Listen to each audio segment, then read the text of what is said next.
Vampirlar kundaligi filmi hamda kitobini solishtiramiz. Kitobda Elena Gilbert sariq sochli qiz o'ziga bino qo'ygan takabbur qiz sifatida tasvirlanadi.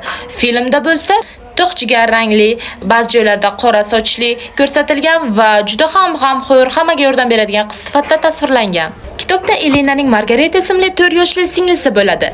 Filmda bo'lsa Jeremy ismli ukasi. Ammo singlisi bo'lmaydi. Kitobda vampirlar xohlagan hayvoniga aylana oladi va bir qancha telepatik kuchlar ham mavjud. Kinoda bo'lsa, faqatgina Damon qarg'aga aylana olgan, lekin boshqa yana har xil hayvonlarga aylana olmaydi. Uchun ular gibrid bo'lib, keyin bo'riga aylana olishi mumkin. Ya'ni kitobdagidek tasvirlab bera olinmagan. Kitobda Caroline Elenaning eng yaqin do'sti va keyinchalik dushmaniga aylanib qoladi.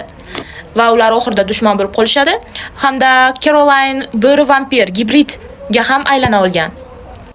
Filmda bo'lsa, Elenaning sodiq va eng yaqin do'sti sifatida tasvirlangan.